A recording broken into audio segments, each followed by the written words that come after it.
चलो स्टार्ट करते हैं। आज हम लोग, आज अपना है लेक्चर नंबर 10।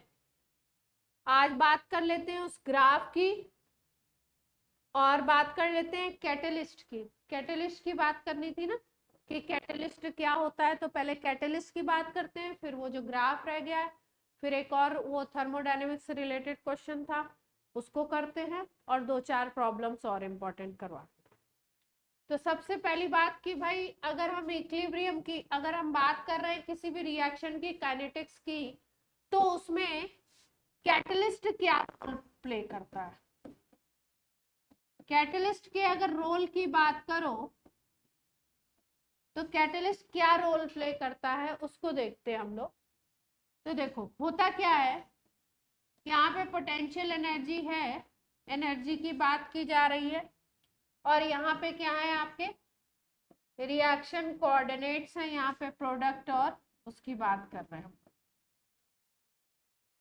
ये रिएक्टेंट है, किस में कन्वर्ट हो रहा है, मान लो प्रोडक्ट में कन्वर्ट हो रहा है। ये रिएक्टेंट की एनर्जी है, ये A प्लस बी, इसको रिएक्टेंट बोल दो। ये क्या बन रहा है, C प्लस डी, क्या बन रहा है, प्रोडक्ट। तो हमने क्या बोला था, ये बोला कि अगर इसके पास ये थ्रेशोल्ड एनर्जी होती है, ये आपकी इतनी एनर्जी क्या थी, E ऑफ रिएक्टेंट, और ये जो एनर्जी थी इसको हमने क्या बोला था कि प्रोडक्ट में कन्वर्ट होने के लिए जितनी और एनर्जी चाहिए उसको क्या बोलते थे, एनर्जी ऑफ एक्टिवेशन या एक्टिवेशन एनर्जी। अगर किसी मॉलिक्यूल के पास E टोटल हो जाता है ER प्लस EA, इसके इक्वल हो जाए या इससे ज्यादा हो जाए, भाई उसकी एनर्जी कितनी हो जाए, उसकी एनर्जी E थ्रेशोल्ड के या तो इक्वल हो जाए या E थ्रेशोल्ड से ज्यादा हो जाए, तब वो किस में कन्वर्ट हो जाएगा, प्रोडक्ट में कन्वर्ट हो जाएगा। अब ये जो रिएक्शन था, ये जो पहला पाथवे हमने दिखाया है, इसको अगर हम फर्स्ट पाथवे बोलें, तो इस रिएक्शन के लिए जब इस रिएक्शन में हम कोई कैटलिस्ट यूज कर दें, तो कैटलिस्ट कैसे काम करता है, कैटलिस्ट क्या करता है, इस रिएक्शन पाथवे को ही चेंज कर देता है। तो सबसे पहला पॉइंट कि कैटलिस्ट काम क्या करेगा, कैटलिस्ट अल्टर्स द पाथवे, ये जो पाथ है bye lowering down activation energy, activation energy को कम कर देगा। अब कम एक्टिवेशन एनर्जी में ही वो किस में कन्वर्ट हो जाएगा, प्रोडक्ट में कन्वर्ट हो जाएगा। अब की बार हम बोल रहे हैं रिएक्टेंट की एनर्जी इतनी ही है, प्रोडक्ट की भी एनर्जी इतनी ही है, ये जो EA है ये कम हो गया, देख पा रहे हो, ये EA1 था मान लो, और ये क्या बन गया, EA2। EA1 कब था, EA1 activation energy in absence of catalyst, और EA2 जो है वो क्या हो गया, activation energy in presence of catalyst.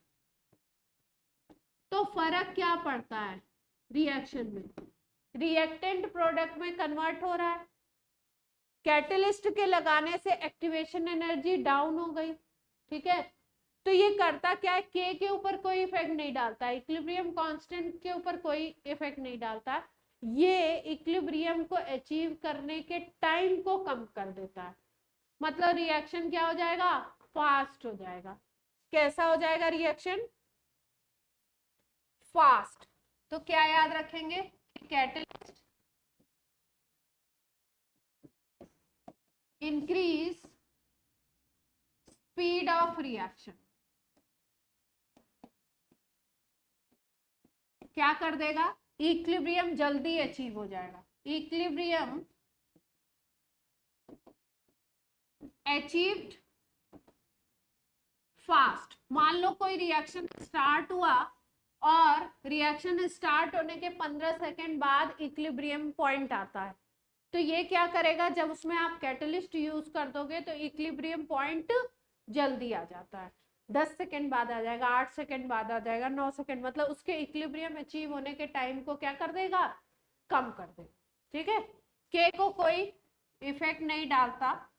दूसरी चीज, एक पॉइंट और याद रखेंगे, एक टर्म हमने थर्मोडायनेमिक्स में पढ़ा था, गिव्स फ्री एनर्जी की बात कर रहे हैं, गिव्स फ्री एनर्जी चेंज की बात करते हैं, डेल्टा जी, इसको चेंज नहीं करता है, no change in this by catalyst. Clear है बात? कैटलिस्ट से क्या हुआ, एक्टिवेशन एनर्जी डाउन हुई और रिएक्शन टाइम क्या हो गया, इक्विलिब्रियम अचीवमेंट टाइम क्या हो गया, डाउन हो गया। जैसे मान लो सपोज आपको ये कोई हाइट है ना, ये कोई हाइट का पिलर है, ठीक है, यहाँ पे कोई पर्सन है, अब इसको क्या करना है, पार करना है इसको जंप करके। ठीक है, खूब प्रैक्टिस कर रहा है, ये बार बार आता है, बार बार आता है, बार बार ये वापस चला जाता है। ये हमारा क्या है, ये जो है इसको आप ई थ्रेशोल्ड बोल सकते हो। ये एनर्जी का थ्रेशोल्ड है, इससे ज्यादा एनर्जी हो जाए तो वो चला जाएगा। बार बार आता है और देखता है, बोलता है अरे बहुत लंबा है, नहीं जा पा रहे, बहुत लंबा है, नहीं जा पा रहे। ठीक है, अब क्या हुआ, अब आप यहाँ पे किसको ले आए, किसको लाएंगे, मैं तो अच्छा बना भी नहीं पाऊंगी, कौन है ये, सोचो, जो इसकी स्पीड को फास्ट करवाएगा, कौन हो सकता है, डॉग को ले आए। ठीक है, और ये डॉग टारगेटेड है इसका पीछा करने के लिए। अब क्या होगा, अब इनको तो भागना ही पड़ेगा, अब ये भागेगा, अब ये जितना अपना ट्राई कर सकता है ट्राई करेगा। और इस केस में हम क्या बता रहे हैं कि अब ये क्या करेगा, अब ये अब इस पाथवे को, ठीक है, तो क्या किया, स्पीड को बढ़ा दिया ना, भगा दिया इनको, कैटलिस्ट की तरह काम कर रहा है। ठीक, अब कैटलिस्ट इसी सेम पाथवे को फॉलो करे ऐसा नहीं होता है, इसको अचीव करनी है, ये पोजीशन इधर जाना है, तो दो काम कर सकते थे हम, ये पिलर की हाइट थी जो भी थी, ठीक है, अब इनको इधर से जाना था, यहाँ पे आ गया कोई कैटलिस्ट, ठीक है, तो इन्होंने दूसरा पाथ ले लिया। दूसरा पाथ कैसे ले लिया, कोई ऐसा पाथ भी ले सकते हैं कि इसको हम क्या करवा दें, ब्रेक करवा दें, छोटा करवा दिया, कुछ इन्होंने ऐसा जुगाड़ लगाया, इंडिया में जुगाड़ की तो एक पाथ ही हो सकता है, इधर से गए, ठीक है, अब ये नीचे से तो जाने वाले नहीं है ना, और पाथ हो जिससे इससे बगल से जा सके, तो इधर से। ठीक है, कहने का मतलब क्या है कि जब पीछे से कोई कैटलिस्ट आता है तो फिर वो कैटलिस्ट क्या करता है, उस रिएक्शन का जो पाथ, पुराना पाथ था, जो एनर्जी का वो था, उसको ही चेंज कर देता है, तो यानी ई थ्रेशोल्ड को ही डाउन कर देता है, बेसिकली एक्टिवेशन एनर्जी को डाउन करता है। तो आपको पता है कि ई थ्रेशोल्ड क्या था, ई ए प्लस ई आर था, रिएक्टेंट की एनर्जी तो कांस्टेंट है, ई थ्रेशोल्ड को कम करना है तो क्या करता है, ई ए को डाउन कर देता है। जब ई ए डाउन होता है तो थ्रेशोल्ड अपने आप कम हो जाती है और कम एनर्जी को पार करने में उतने कोलिजन्स की जरूरत नहीं पड़ती। क्लियर है बात? तो कैटलिस्ट ये काम करने वाला।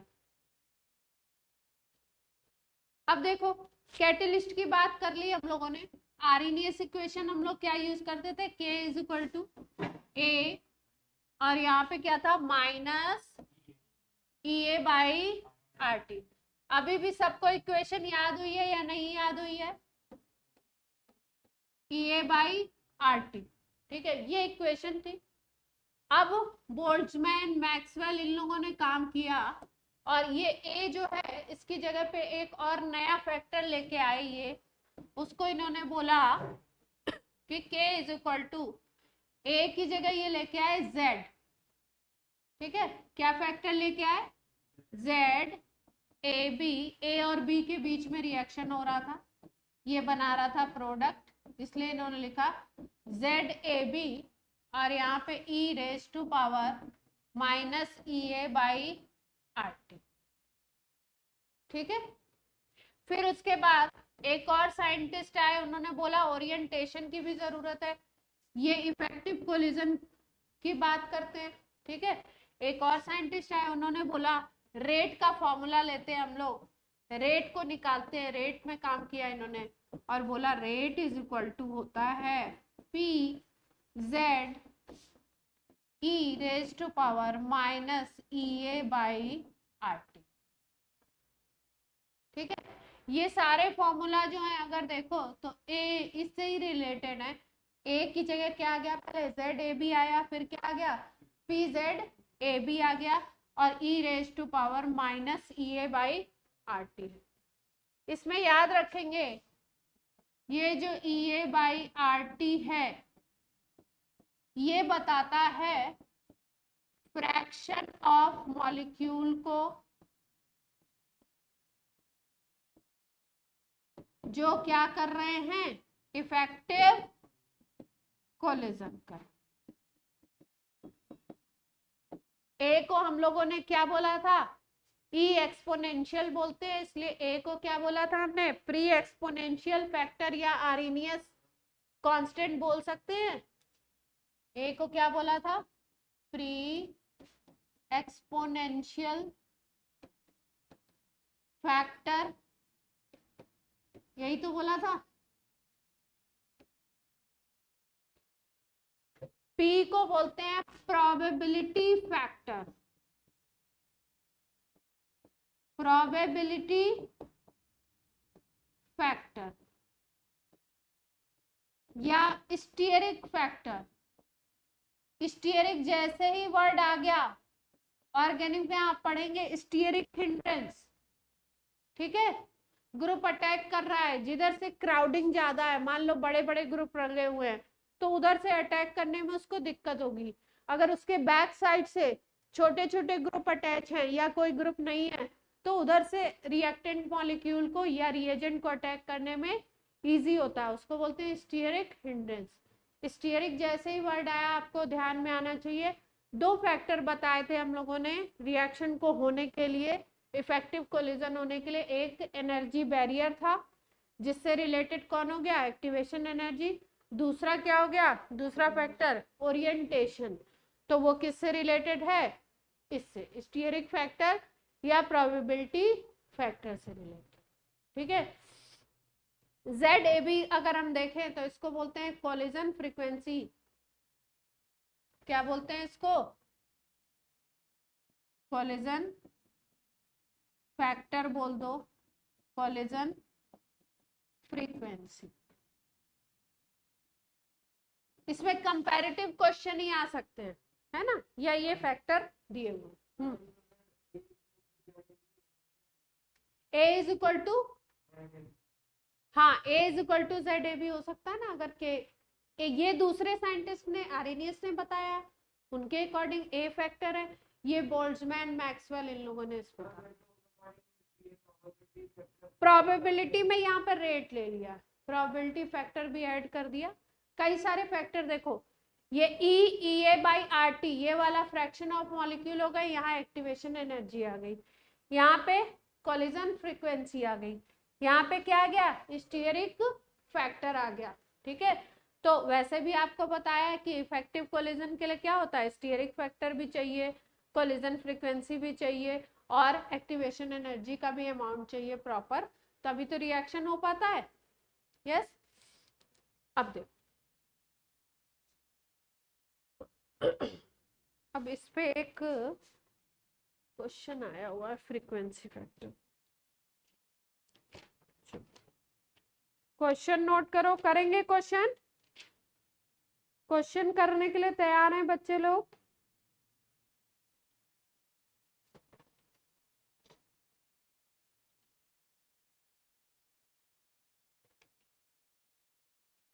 एक तो देखो, एक चीज क्या याद रखो, एक ये चीज है कि हमने एक फॉर्मूला ये आर्हेनियस का ये पढ़ा था ना, log k2/k1 is equal to क्या था,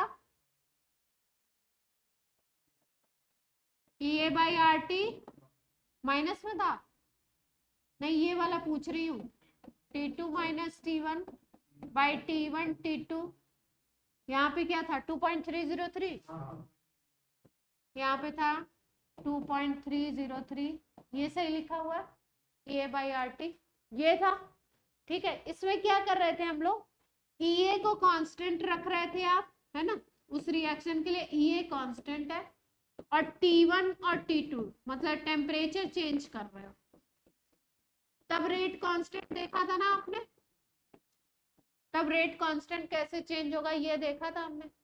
अब एक दूसरा केस ये भी बन सकता है, अगर हम लोग टेम्परेचर को कांस्टेंट कर दें, क्या कांस्टेंट करें, टेम्परेचर कांस्टेंट कर दें, ठीक है, एक बार रिएक्शन को कराएं विद कैटेलिस्ट और एक बार रिएक्शन को कैसे कराएं, विदाउट कैटेलिस्ट। तो जब रिएक्शन में कैटेलिस्ट को यूज करोगे तो आप अलग तरीके से उसका EA हो जाएगा, चेंज हो जाएगा EA, और अगर विदाउट कराओगे तो EA अलग होगा। आपको पता ही है कैटेलिस्ट के साथ EA की वैल्यू कम हो जाएगी। तो दोनों को अलग अलग मान के, जैसे यहाँ पे T2 T1 माना था, वैसे वहां पे EA1 EA2 मान सकते हैं। टेम्परेचर कांस्टेंट है तो टेम्परेचर वाले फैक्टर को कांस्टेंट रखेंगे, तो दोनों में एक रिलेशन हम लोग निकालेंगे और उस रिलेशन को क्या करेंगे, क्वेश्चन में यूज करना। हाँ जी, फॉरवर्ड की भी स्पीड बढ़ाएगा, बैकवर्ड की भी स्पीड बढ़ाएगा, तो इफेक्टिवली क्या होगा, के पे इफेक्ट नहीं डालेगा, जो इक्विलिब्रियम है उसका टाइम कम कर, दोनों की स्पीड बढ़ाएगा, फॉरवर्ड बैकवर्ड। क्लियर? अब ये रिलेट करके हमको क्या निकालना है, फॉर्मूला निकालना है, उसको हम एक क्वेश्चन में यूज करेंगे। तो अब पहले बोलो आर्हेनियस इक्वेशन, पूरी वो वाली लॉग वाली बोलिए, सिंपल वाली, log k is equal to क्या था, A माइनस EA/RT, यहाँ 2.303 नहीं था, ये बेस 10 है, बेस 10 में नहीं होगा, क्यों कट जा रहा था,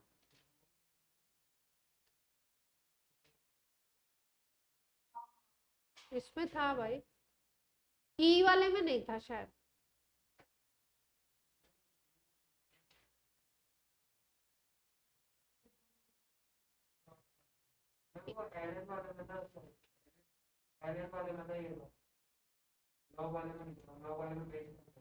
लॉग वाले में सीधे यही आएगा, LN वाले में, ठीक है भाई, इक्वेशन तो अपने पास है ही ना। चलो इसी को यूज करके 2 EA मानने हैं हमको, क्या करना है, 2 EA लेने हैं आपको, इसको यूज करके 2 EA बनाने हैं, 2 इक्वेशन बनाने।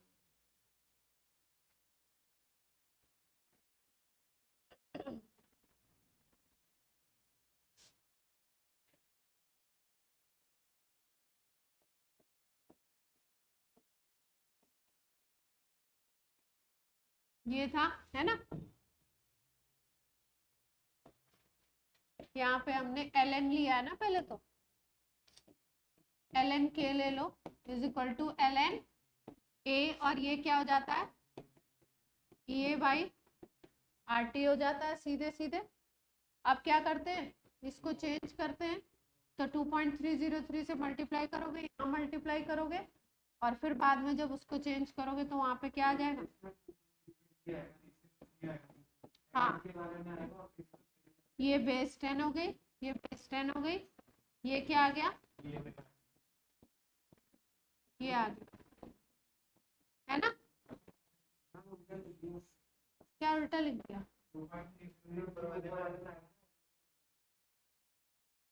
क्यों भाई? देखो ध्यान से, देख लो, फिर से एनालाइज कर लो। मेरे अकॉर्डिंग तो सही है भाई।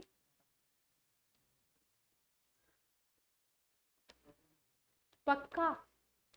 ऑनलाइन वाले बच्चे, यही इक्वेशन थी ना अपनी?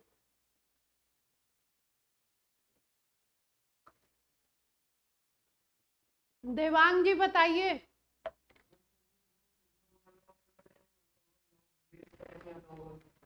होता होगा नहीं भाई साहब, पुराना पीडीएफ आपके पास है, आप देखिए उसको।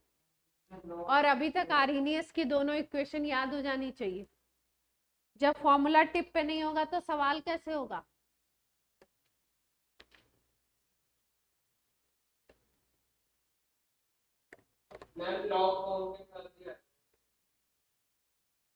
ये सही लिखा है गलत लिखा है? बेस 10 वाला फॉर्मूला इसी को यूज करना है हमको अभी। सही है, यूज करें। टेम्परेचर कांस्टेंट रख रहे हैं, एक्टिवेशन एनर्जी को चेंज कर रहे हैं, तो क्या होगा? बाकी तो कुछ चेंज होने वाला नहीं है। एक को K1 मान लो, एक को K2 मान लेते हैं। तो हम बोल रहे हैं K1 और EA1 जो मान रहे हैं वो विदाउट कैटलिस्ट मान रहे हैं, है ना? और K2 किसको मान लिया और EA2 किसको मान लिया? With catalyst. ठीक है, तो एक्सप्रेशन क्या बनेगा? दो एक्सप्रेशन बन जाएंगे। एक पहला क्या बनेगा?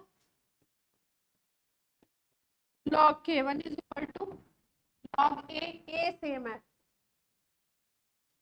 Minus EA1 by 2.303 RT। Okay है। फिर दूसरा बना लेते हैं इसी से, log K2 log A minus EA2 by 2.303 RT। कोई प्रॉब्लम? एक इक्वेशन 1 हो गई, एक इक्वेशन 2।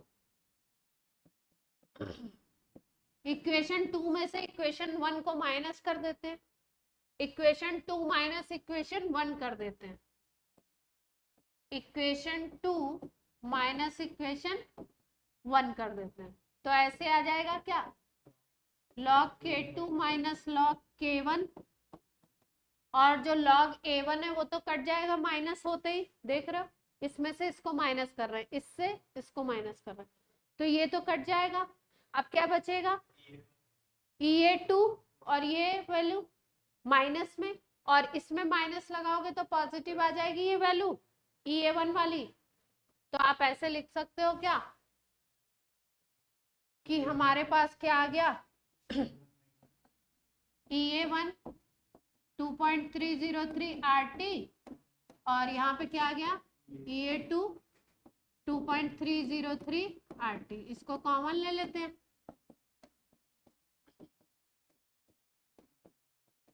यहाँ EA1 विदाउट है और EA2 बाद वाला है विद कैटलिस्ट, है ना? ये log m minus log n हो गया ना, तो इसको log m बाई n कर सकते हैं, K2 बाई K। तो एक फॉर्मूला ये भी याद रखो, ठीक है?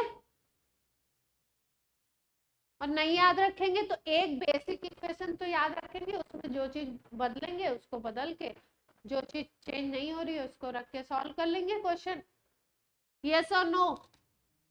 एक तो टेम्परेचर वाला याद रखना है, आर्हेनियस इक्वेशन के बेस 10 और ln वाले याद रखने हैं, ग्राफ्स याद रखने हैं सारे के सारे, किसके बीच में कैसा ग्राफ आ रहा है, कहाँ पे किस ग्राफ में स्लोप क्या आ रहा है, पॉजिटिव निगेटिव कैसा स्लोप आ रहा है।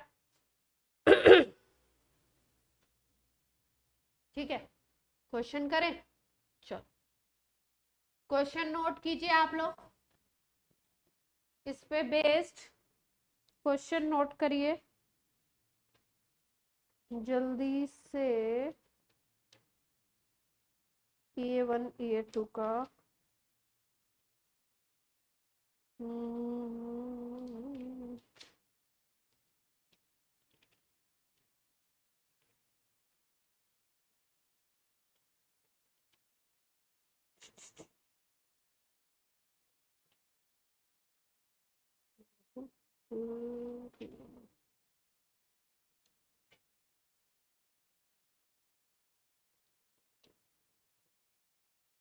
मुझे लग रहा है ये क्वेश्चन जो मेरे दिमाग में बार बार क्लिक कर रहा है वो शायद 20 में आया होगा,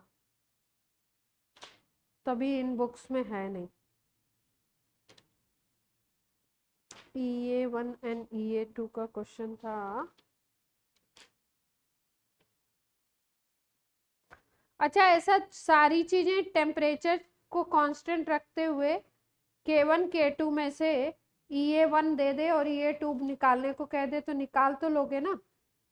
वो क्वेश्चन 20 में आया हुआ था एग्जैक्ट, तो इसमें है ही नहीं शायद। और मेरे दिमाग में बार बार आता है कि रिसेंट है रिसेंट है। इसमें देखती हूँ, ये कर लेंगे।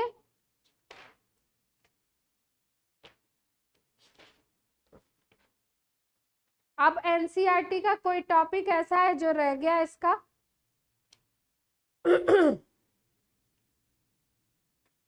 जल्दी से बता दो। एनसीईआरटी का कोई टॉपिक रह गया? एनसीईआरटी का आई थिंक टॉपिक कंप्लीट हो गए सारे।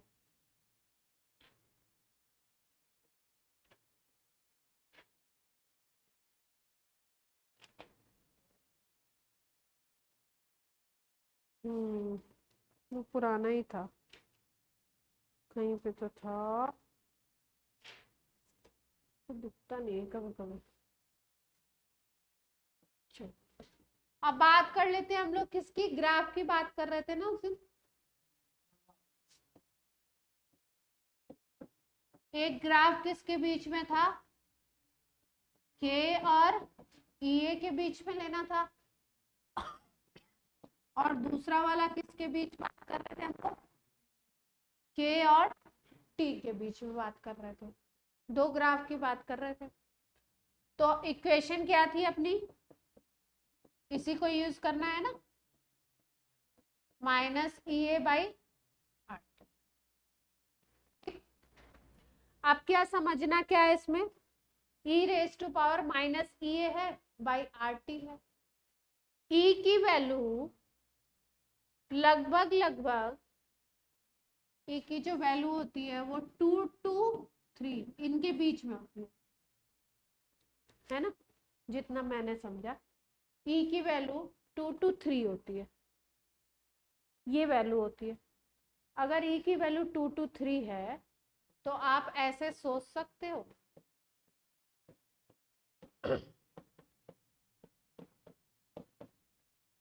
अभी T को भूल जाओ, R और T को भूल जाओ, किस पे फोकस करें?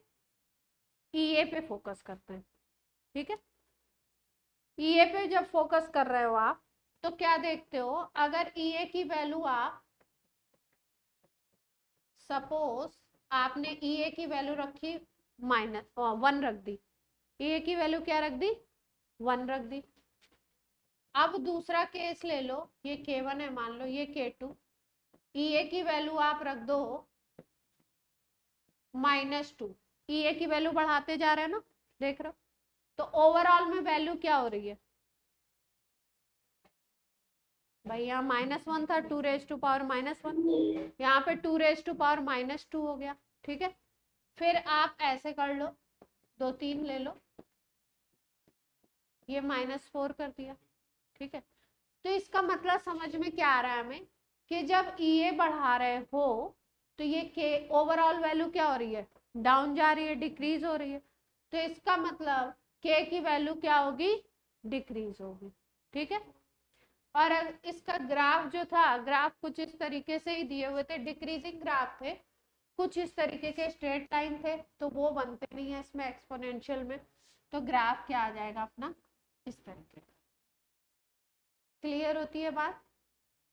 ठीक।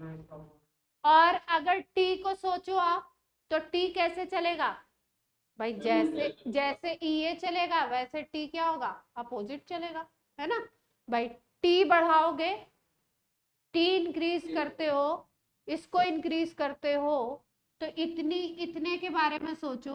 अगर टी को इंक्रीज करते हो तो ये पूरी वैल्यू कम होगी, और ये कम होती जाएगी। तो जैसे जैसे यहाँ देखो ये बढ़ रही है, जैसे जैसे ज्यादा से कम पे जाओगे तो ओवरऑल वैल्यू बढ़ेगी। तो इसका मतलब आपको याद क्या रखना है कि टी के साथ दूसरा रिलेशन है ई के जस्ट अपोजिट। ग्राफ तो वैसा ही आएगा, कैसा था? इस तरीके का कुछ था क्या?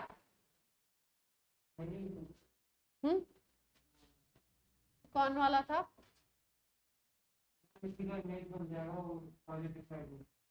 किसी का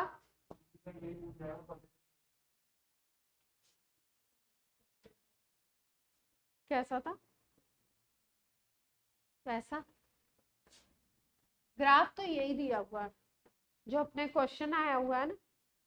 दो ग्राफ दिए हुए हैं, एक है आपका के और ये के बीच में, और दूसरा है आपका के और टी के बीच में।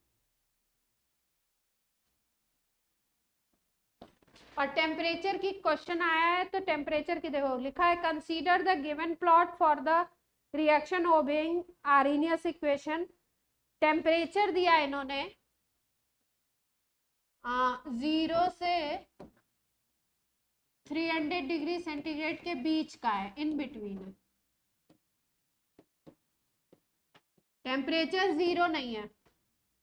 टेम्परेचर अगर 0 रख दोगे तो वैल्यू पूरी क्या हो जाएगी? इसको 0 रखोगे तो ये वैल्यू क्या बनेगी? इन्फिनिटी।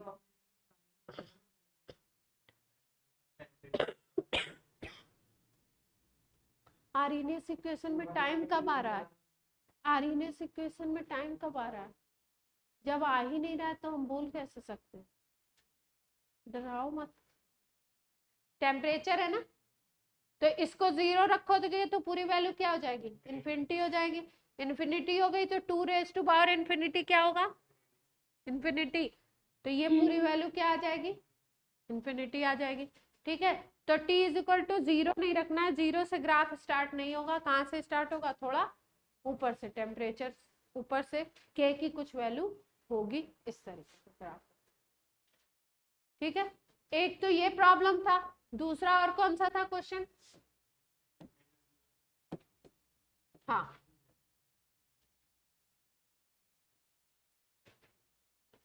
एक इक्वेशन बताया था डेल्टा एस और डेल्टा एच में रिलेशन। क्या रिलेशन है? थर्मोडायनेमिक्स में पढ़ा हुआ है सब लोगों ने। जल्दी से बता दें जरा मुझे।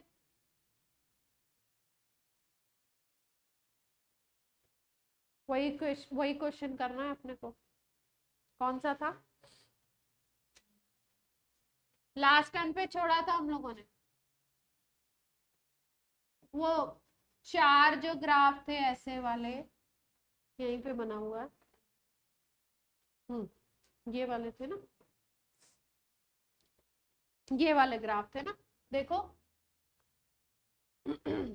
ऐसे एक था, दूसरा ऐसे जा रहा था, और एक ग्राफ आपका यहाँ पे इंटरसेप्ट कर रहा था, कट रहा था, और एक ग्राफ यहाँ से था, ऐसा कुछ था, है ना। तो इसको हमने क्या बोला था? ए और बी, इसका नाम क्या था? सी एंड डी। जिसमें क्या बोला था इन्होंने? आंसर किसने सही बताया था? हेमांग ने सही बताया था ना। रिएक्शन के बारे में क्या बोला गया है कि रिएक्शन कैसा है? एक्सोथर्मिक। यही बात तो थी। ठीक है, अब बताओ। अपना जो रिलेशन होता है गिब्स फ्री एनर्जी का, delta G is equal to, कोई फॉर्मूला पढ़ा है आप लोगों ने? Delta G is equal to 11 गायब है। ऐसा कोई फॉर्मूला था? Delta G is equal to delta H minus T delta S, ये फॉर्मूला सुना है सबने, ठीक है। और डेल्टा जी को अगर ओपन करके के फॉर्म में लिखें तो क्या लिख सकते हैं?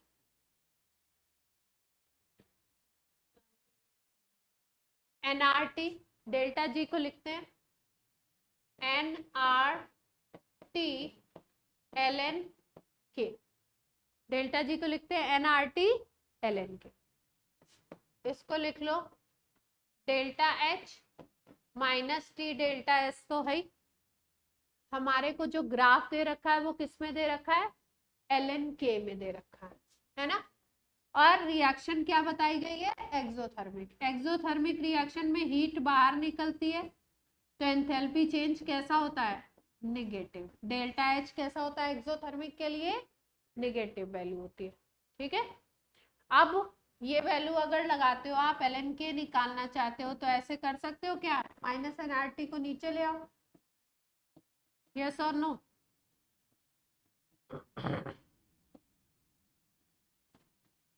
और ये माइनस और माइनस प्लस हो जाएगा, एनआरटी नीचे आ जाएगा। यहां तक ओके है सबको?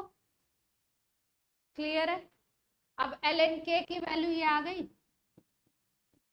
ये एन आर और टी ये सारे क्या है आपके क्वेश्चन में? कांस्टेंट है। एक कांस्टेंट टेम्परेचर पे ग्राफ खींचे गए ना। क्वेश्चन की लैंग्वेज लिख देते, temperature dependence of equilibrium constant, ये जो खींचा गया है ये 1/t में खींचा गया, ये 1/t है और यहाँ पे एल एन की, ठीक है। अगर इसको y is equal to M X plus C से आप वो करो तो क्या बना सकते हो इक्वेशन? ये माइनस माइनस क्या होगा? प्लस हो जाएगा। नहीं, ऊपर माइनस नहीं है, ऊपर प्लस है, देख रहे हो? ऊपर तो डेल्टा एच पॉजिटिव ही था ना, तो 2 बार माइनस लगा दिया हमने तो गड़बड़ हो गई ना।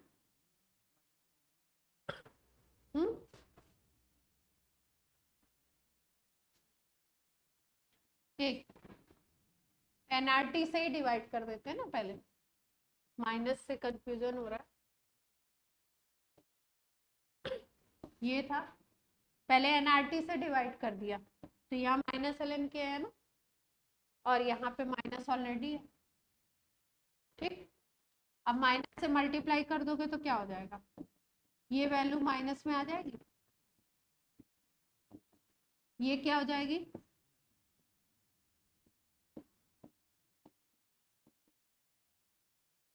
ठीक है। अब देख लो, ये y एक्सिस पे है, इसको y मान लो, mx किसको मानोगे? 1/t के बीच में ग्राफ खींच रहे हो, है ना, तो 1/t को अलग कर ले क्या? इसको mx प्लस c का ग्राफ बनाना है, t से t को कैंसिल कर दें, कैसे? हाँ,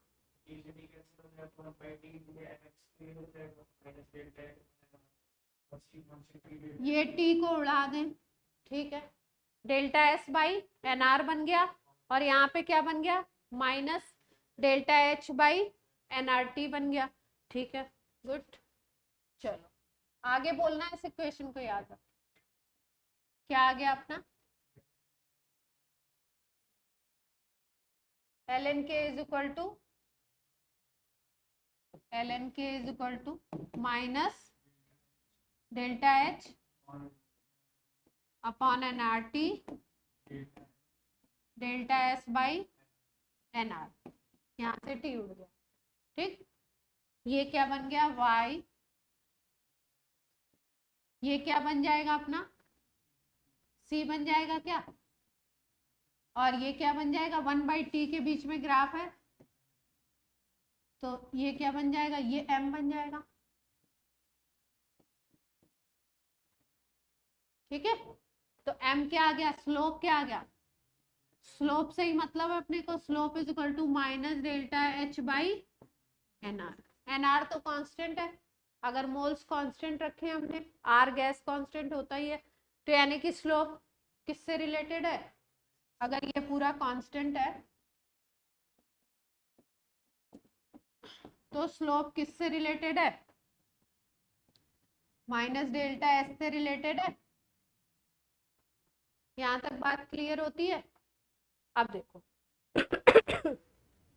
अगर डेल्टा एच निगेटिव है, क्या है, एक्सोथर्मिक के लिए गिवन क्या है, एक्सोथर्मिक रिएक्शन है, तो डेल्टा एच हमारा क्या है, निगेटिव।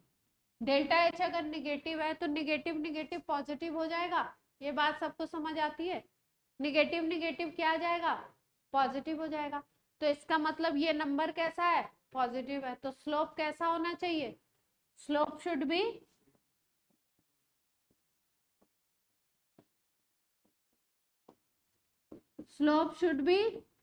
पॉजिटिव।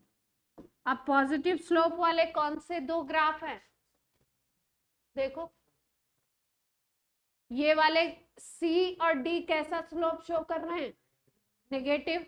ए और बी कैसा शो कर रहे हैं, पॉजिटिव स्लोप।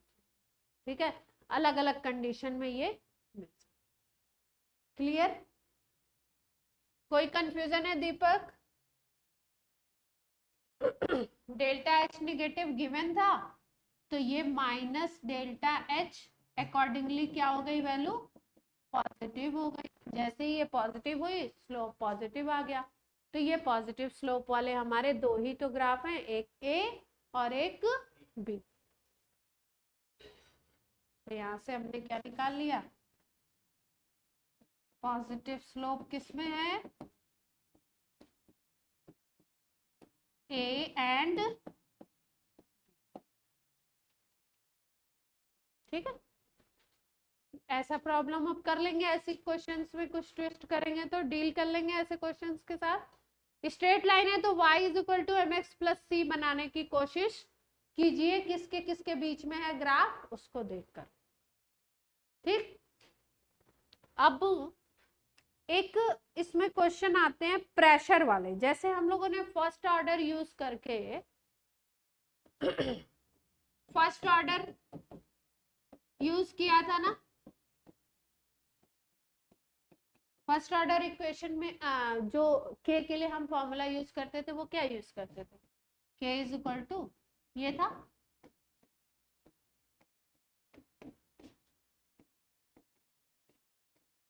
यही तो था।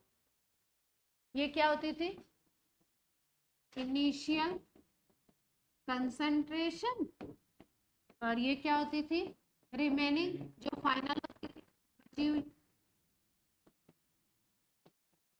ये यूज करते थे हम लोग, ठीक। अब अगर गैसियस प्रोडक्ट आ जाए, गैसियस रिएक्टेंट आ जाए और प्रेशर्स दिए हो, तब हम कैसे डील करेंगे। तब हम यहाँ कंसंट्रेशन में तो हम देख लेते हैं, जितना इनिशियल कंसंट्रेशन है डिवाइडेड बाय रिमेनिंग कंसंट्रेशन।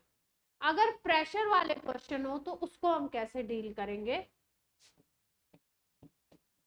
वो बात कर रहे हैं।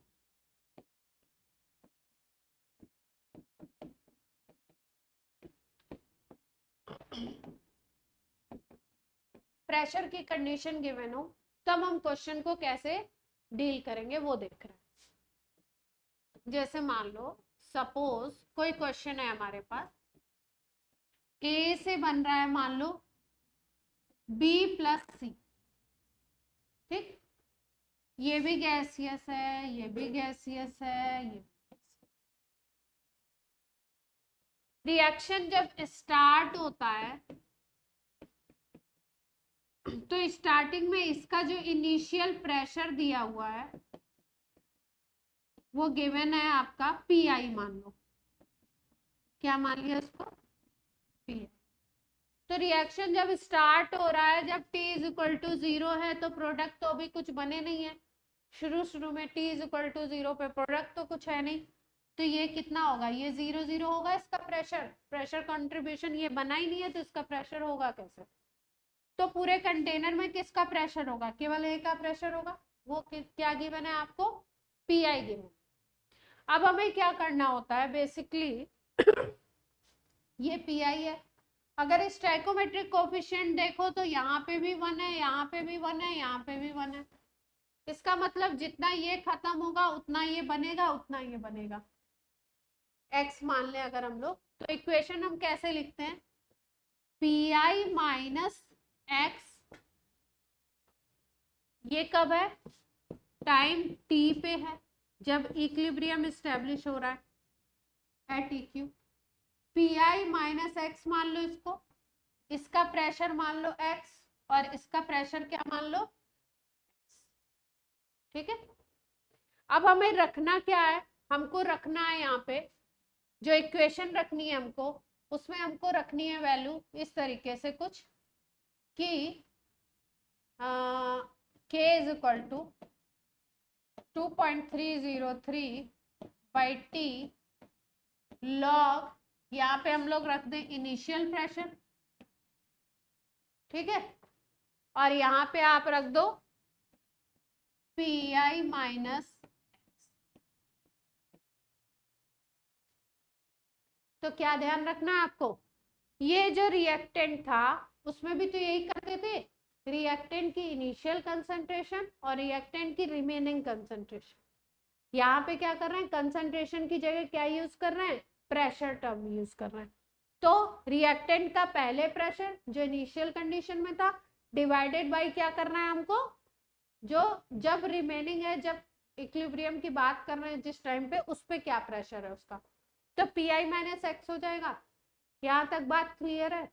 अब मान लो x की वैल्यू हमारे पास नहीं है, तो x की वैल्यू कैसे कैलकुलेट करते हैं, अब इस टाइम पे अगर हमें टोटल प्रेशर निकालना है, क्या निकालना है, टोटल प्रेशर।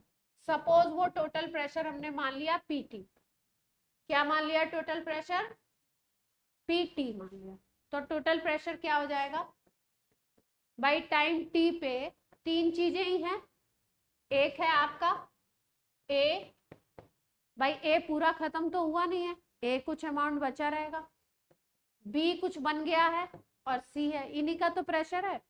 ए का प्रेशर कितना है, P I minus X, B का प्रेशर कितना है, एक्स, सी का प्रेशर कितना है, एक्स, तो कितना आ जाएगा यहाँ पे, पी आई प्लस एक्स आ जाएगा, P total is equal to, अगर हम x की वैल्यू यहां से निकालें तो क्या आ जाएगी, x की value p total minus P I, ये आ जाएगी। तो हम ऐसा लिख सकते हैं क्या, यहाँ पे अगर हम लिखना चाहें तो x की जगह p total minus P I लिख सकते हैं, पक्का से बोलो, x की जगह p total minus P I लिख सकते हैं इस फॉर्मूला में, आगे ले जाए इसको।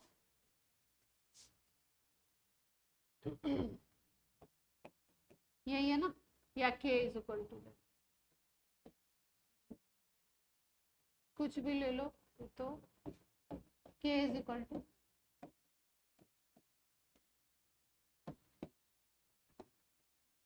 यहाँ पे क्या था, इनिशियल था पी आई, और यहाँ पे था पी आई माइनस एक्स, तो पी आई तो पी आई ही है, एक्स की जगह हमने क्या रख दिया, P T minus P I, देख पा रहे हो,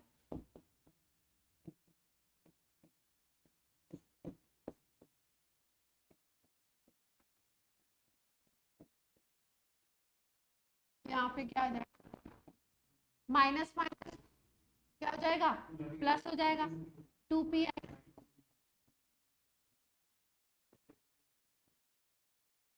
देख पा रहे हो, तो ये फॉर्मूला बन गया। ये बुक्स में एकदम से निकाल के दे देता है, बच्चे सोचते हैं क्या, तो ऐसा किसी क्वेश्चन को ऐसा आपको दिया हो, टोटल प्रेशर दिया हो, इनिशियल प्रेशर दिया हो, तो आप सॉल्व कर सकते हैं, टोटल प्रेशर दिया हो, इनिशियल प्रेशर दिया हो, तो आप सॉल्व कर सकते हैं क्वेश्चन को। एनसीईआरटी में बहुत सारे क्वेश्चन है, और एक बार आपको उसमें भी आया भी हुआ एग्जाम, कर लेंगे, दिया जाए, चलो एनसीईआरटी कोई लाया, दीपक लाते हैं रोज।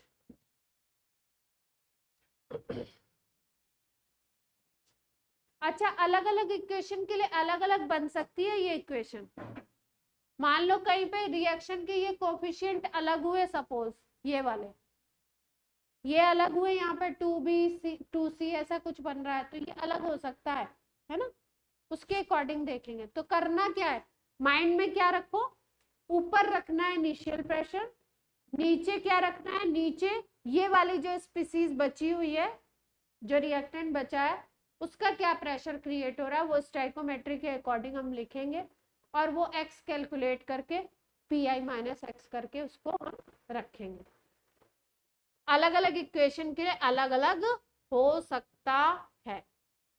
ठीक है, एनसीईआरटी का क्वेश्चन करते हैं। एनसीईआरटी में इस पे शायद अच्छे क्वेश्चन दिए। चलो भैया कर लो क्वेश्चन, कितने गए। एग्जाम्पल ही है,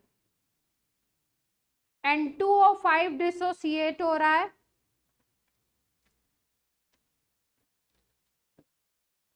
एग्जाम्पल है, इसमें जो बुक है उसमें 4.6 N2O5 dissociated to form 2N2O4 plus O2। Table बना के दे दिया है, टाइम 0 और 100, यहाँ पे टोटल प्रेशर दिया हुआ है। ठीक है, क्या दिया है, टोटल प्रेशर इन एटीएम, पहला दिया 0.5, दूसरा दिया 0.512 डेसिमल में, और फर्स्ट ऑर्डर थर्मल डिकम्पोजिशन है, के निकालना है, के निकालना है, फर्स्ट ऑर्डर है रिएक्शन, ये पहले से इन्होंने बता दिया।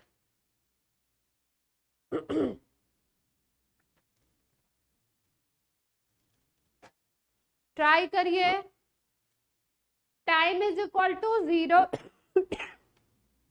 0 पे जो दिया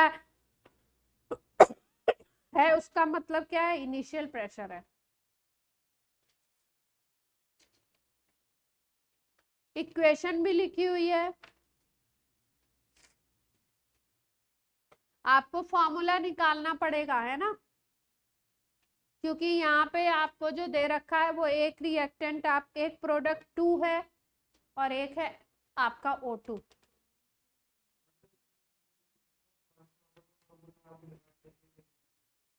क्या क्या क्या, हाँ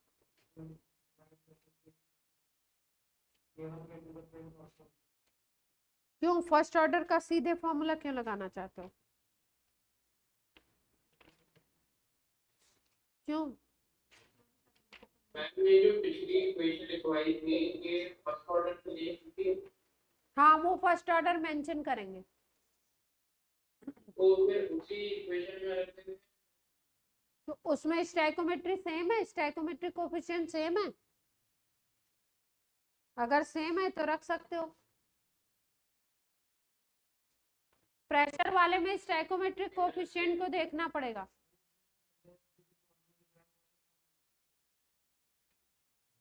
देखो ध्यान से देखो, इधर बोर्ड पे देखो, जब कंडीशन ऐसी है, कोई ऐसा है जिसमें स्टाइकोमेट्रिक कोफिशिएंट यहाँ भी 1 है, यहाँ भी 1 है, यहाँ भी 1 है, तब तो ये फॉर्मूला काम आएगा, नहीं तो आपको क्या करना पड़ेगा, बनाना पड़ेगा ना उसके अकॉर्डिंग। बना के देखिए क्या बन रहा है।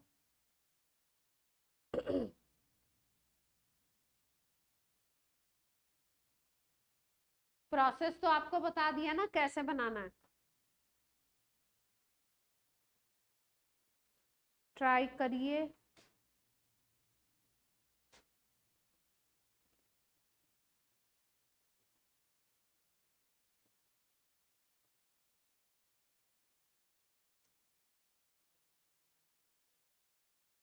किस पे, बैक वाली पे, ये नोट कर लिया इक्वेशन सबने।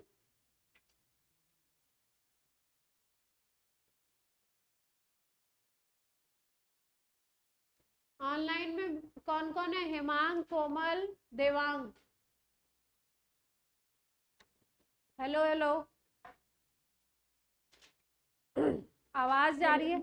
आवाज जा रही है बच्चों? देवांग,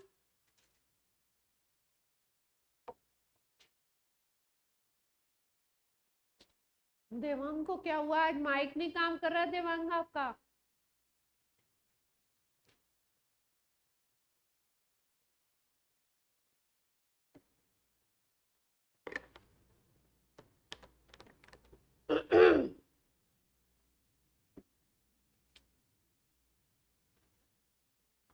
ऐसे क्वेश्चंस में बस कला क्या है, इन क्वेश्चंस का आर्ट या कैच क्या है कि अकॉर्डिंगली देखो, जिसको जिसमें स्टैकोमेट्रिक कोफिशिएंट जितने हैं उसके अकॉर्डिंग आपको x या 2x मानना है। जैसे मान लो कहीं स्टैकोमेट्रिक 2 है कोफिशिएंट, तो अगर उसको 2x मान रहे हो तो जो 1 वाला होगा उसको क्या मानोगे? x मानना पड़ेगा। अगर 2 वाले को मान रहे हो x, तो 1 वाले को x/2 मानना पड़ेगा अकॉर्डिंगली।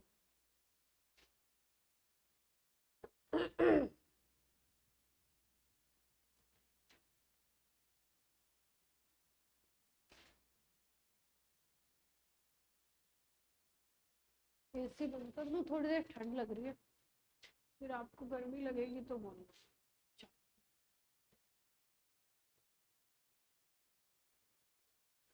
चलो भाई बता दो। ये जो कराया था ये तरीका सिखाने के लिए कराया था।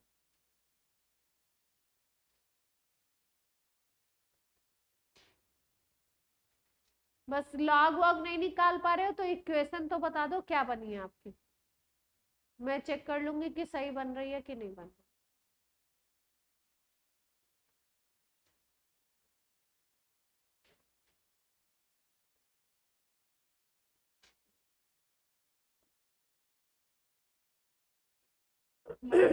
हाँ जी।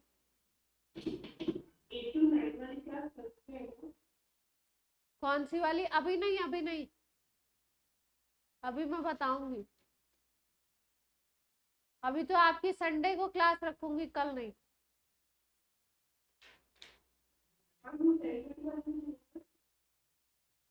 इक्वेशन बताओगे?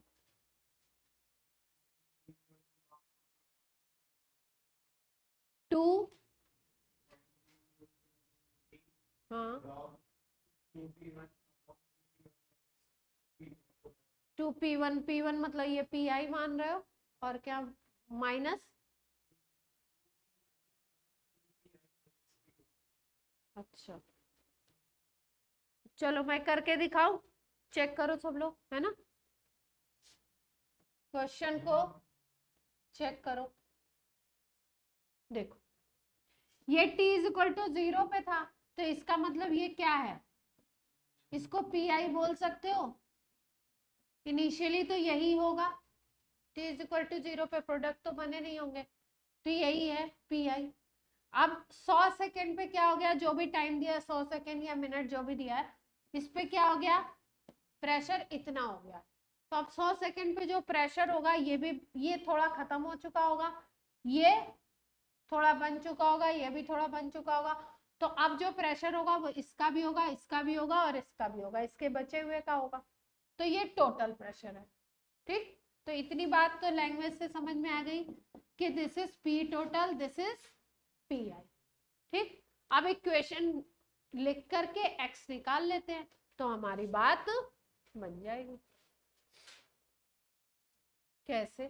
देखो, 2N2O5 gives 2N2O4 plus O2। ठीक, अब भाई भाई मेरे 1 मिनट रुक जाओ बस। ये 0.5 इसका प्रेशर है, ठीक है, ये 0 है, इस समय ये कुछ बना नहीं, t इज इक्वल टू 0। अब ये आप देख रहे हो 2 है, ये 2 है, और ये यहाँ पे स्टोइकोमेट्रिक कोएफिशिएंट क्या है? 1 है। अगर यहाँ पे आप मान लो कि ये 2x, तो इसको x मान सकते हो, ये कितना खत्म होगा, इतनी बात से सब लोग एग्री कर रहे हैं, t is equal to 100 second की बात हो रही है। 2x क्यों होगा, 3x क्यों होगा, ये कोफिशिएंट के अकॉर्डिंग आता है, क्योंकि ये कोफिशिएंट मोल के अकॉर्डिंग आते हैं, और मोल के अकॉर्डिंग ही पार्शियल प्रेशर भी होता है। क्लियर है बात, मोल के अकॉर्डिंग ही किसी का पार्शियल प्रेशर भी होता है, और मोल्स किसके अकॉर्डिंग लेते हैं हम लोग इक्वेशन में इसके अकॉर्डिंग। तो यहाँ पे क्या आ गया 0.5 माइनस 2x, ये आ गया 2x, ये आ गया x। ठीक, अब आपको वैल्यू क्या चाहिए, आपको मैंने क्या बताया था, आपको क्या रखना है फॉर्मूला में, फॉर्मूला में आपको यूज करना है k is equal to 2.303 by T log p initial divided by इसका जो प्रेशर बचा हुआ, इसी का प्रेशर, यही चाहिए हमको। तो हमें क्या चाहिए था 0.5 माइनस 2x। अगर x की वैल्यू निकल जाए तो हम लोग यूज कर सकते हैं, यस और नो, लगा सकते हैं x की वैल्यू, अगर हमें पता पी आई यही है 0.5 है शुरू का प्रेशर। अब क्वेश्चन में पी टोटल दिया हुआ था, कितना था, अब पी टोटल होगा क्या, ये सबको जोड़ दो, वही तो पी टोटल है। P total is equal to 0.5 minus 2x, फिर ये वाला 2x, फिर ये x। अब माइनस 2x और माइनस 2x क्या हो जाएगा, कैंसिल हो जाएगा, तो ये क्या आ गया 0.5 प्लस x, ये है 0.512, तो x इज इक्वल टू क्या आ गया यहाँ से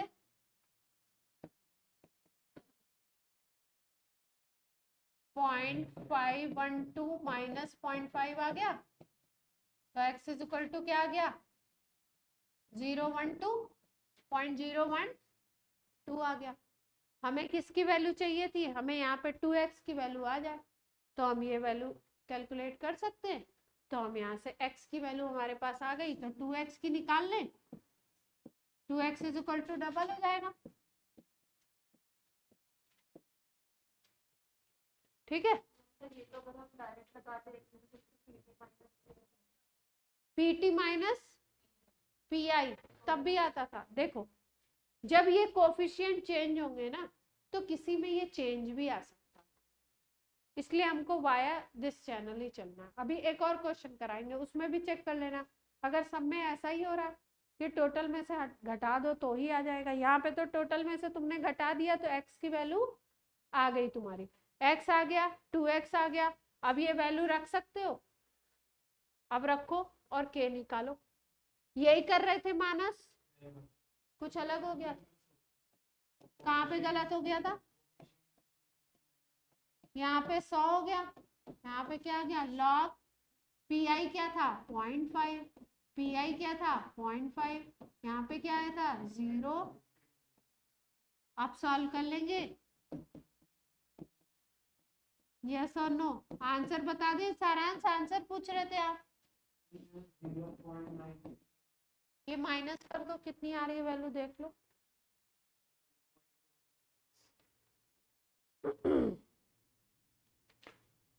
0.476, हाँ यही आ रहा है, 0.476 आ रहा है। 0.5 डिवाइडेड बाई, फिर इन्होंने डिवाइड करके लॉग लेके वैल्यू निकाल दी है। आंसर आ रहा है 4.98। इसमें अप्रोक्सीमेशन ले सकते हैं, नहीं ले सकते हैं, 0.5 ले लो तो log 1 हो जाएगा, log 1 0 होता है ना, पूरी वैल्यू गड़बड़ हो जाएगी ना, k की वैल्यू तो निकालनी है अपने को। आंसर जो k का आ रहा है वो आ रहा है 4.98 10⁻⁴ सेकेंड। इसका मतलब इसमें आपको लॉग की जरूरत पड़ेगी, लॉग टेबल की, बिना लॉग टेबल के तो कैसे करो। ऐसे क्वेश्चन। ठीक है, अब दूसरा करके देखोगे इसका, अभी आया हुआ है ये एक क्वेश्चन। हाँ बोलो भाई, लॉग टेबल कहाँ से आएगी? एडवांस में शायद लॉग टेबल मिलती है, ये एनसीईआरटी का क्वेश्चन है।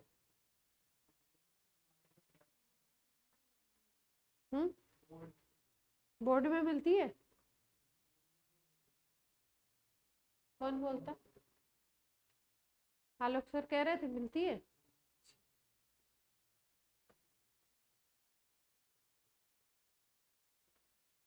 ये जितने तुम्हारे रूल रेगुलेशन है ना, ये तो सर से ही पूछना अपने बात, उनको ही पता है। सवाल क्या आता है ये मैं बता देती हूँ तुमको, अभी जैसे आया हुआ है, तो ये आया हुआ सवाल मैं तुम्हें बता रही हूँ, तो उसको देखो उसमें लॉग टेबल की जरूरत पड़ रही है क्या। चलो मैं पढ़ती हूँ, 18 का क्वेश्चन है। अरे ये तो मैंने कैसी फोटो खींच ली है, blur.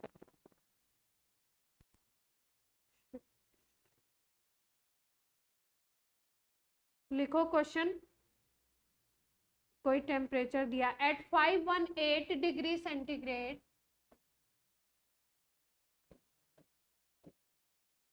at 518 degree centigrade,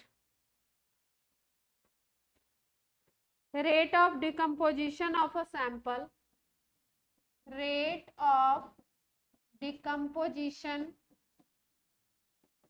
of a sample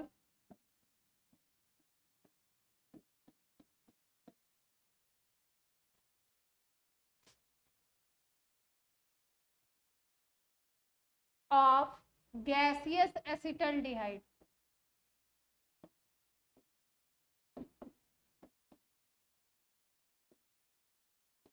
gaseous acetaldehyde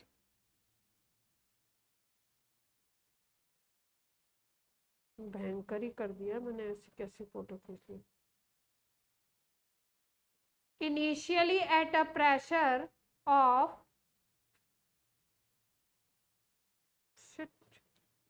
initially at a pressure of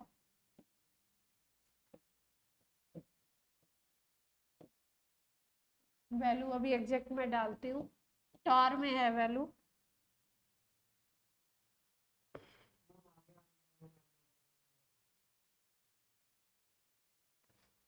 one torr दिया हुआ है। when 5% had reacted,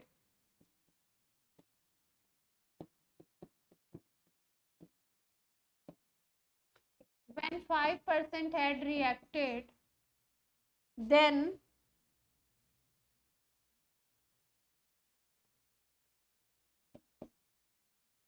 pressure is 0.5 torr,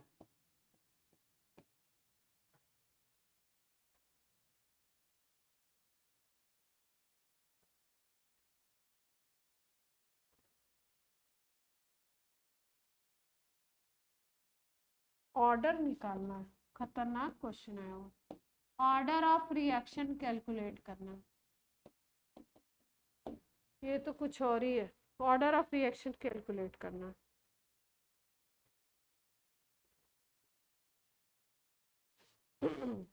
एक मिनट, एग्जैक्ट क्वेश्चन ही निकालते हैं क्योंकि ये तो फोटो में दिख नहीं रहा।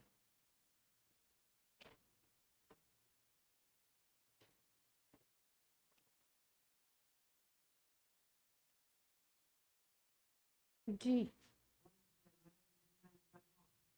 आ गया क्वेश्चन आ गया। चलो, rate of decomposition of a sample of gases acetaldehyde initially at a pressure of 363 torr. Initially pressure है 363 टॉर, टॉर यूनिट है प्रेशर की, ठीक है। And was 1 torr when 5% had reacted, और 1 टॉर कब हो जाता है?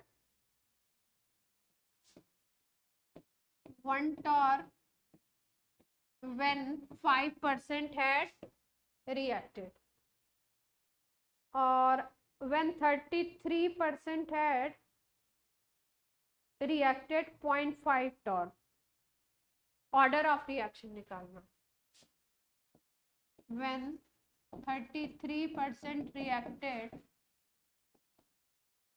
pressure is 0.5 torr।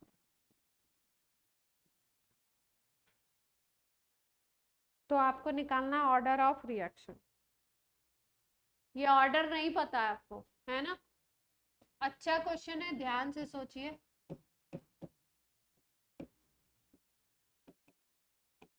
बढ़िया क्वेश्चन है। आप कुछ कह रहे थे, आप बोलिए। नहीं, एनसीईआरटी का एग्जांपल था। अप्रॉक्सी ले सकते हो, 10⁻⁻⁴ ले सकते हो।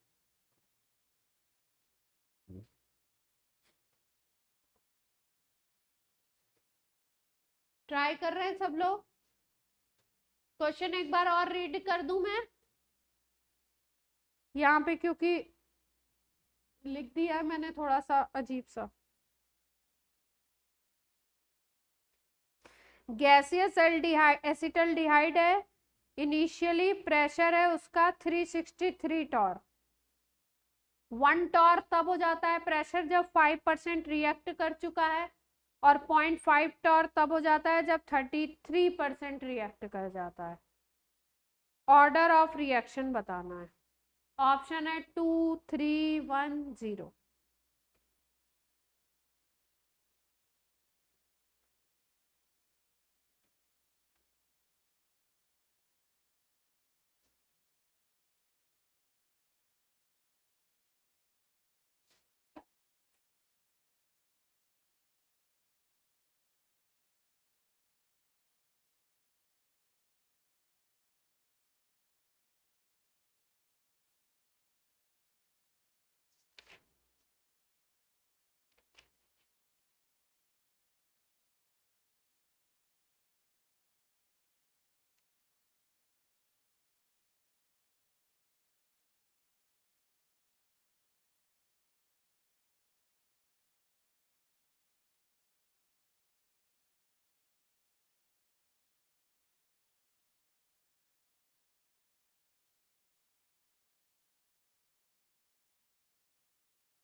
दिमाग चल रहा है?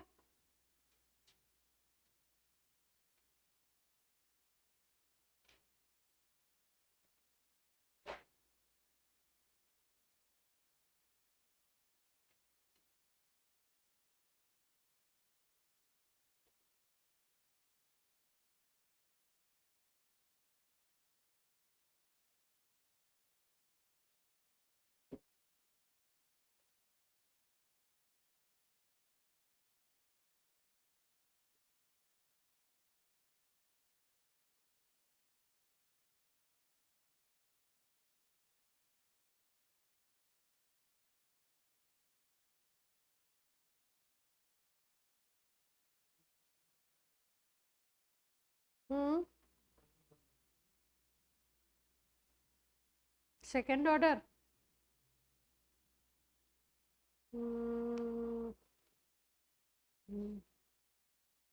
ऑर्डर तो सेकेंड आ रहा है, कैसे निकाला ये बताओ। और ये एक सेकेंड,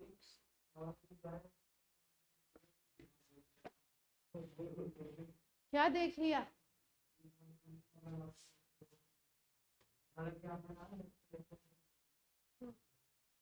और ये देखो, ये रेट है, क्वेश्चन की लैंग्वेज पे ध्यान देना।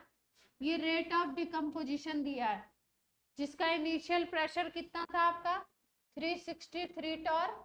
जब ये कितना रिएक्ट करता है, 5% रिएक्ट करता है, तो 1 टॉर पर सेकेंड हो जाता है।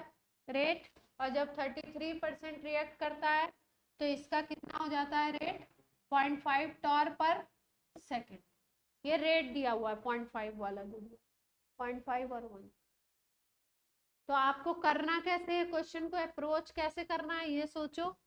रेट इज इक्वल टू होता है के, और रिएक्टेंट की कंसंट्रेशन उस समय जो भी होती है पावर n, यही होती है।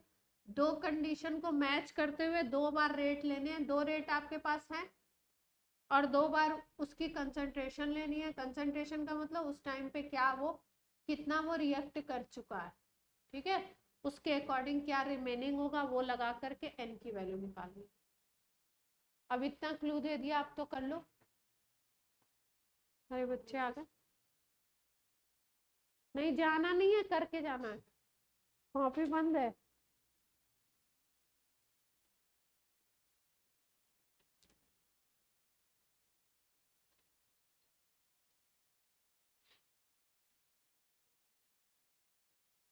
देर हो गई, आए हो अभी आए हो, किधर से आए हो, अभी आए हो ना, हाँ कुछ तो।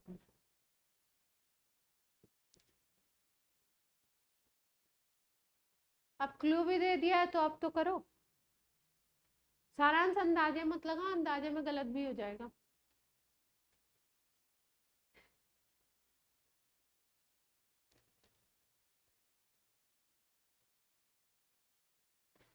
करना है आपको, नहीं तो क्वेश्चन। रेट 1 कर दीजिए। हाँ बेटा, रेट की जगह 1 करते हैं।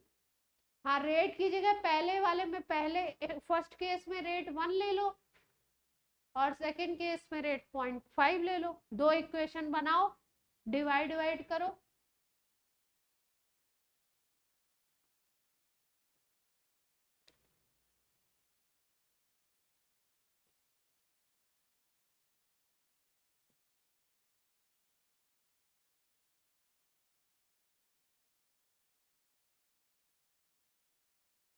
और 2-4 क्वेश्चन कराने थे मुझे।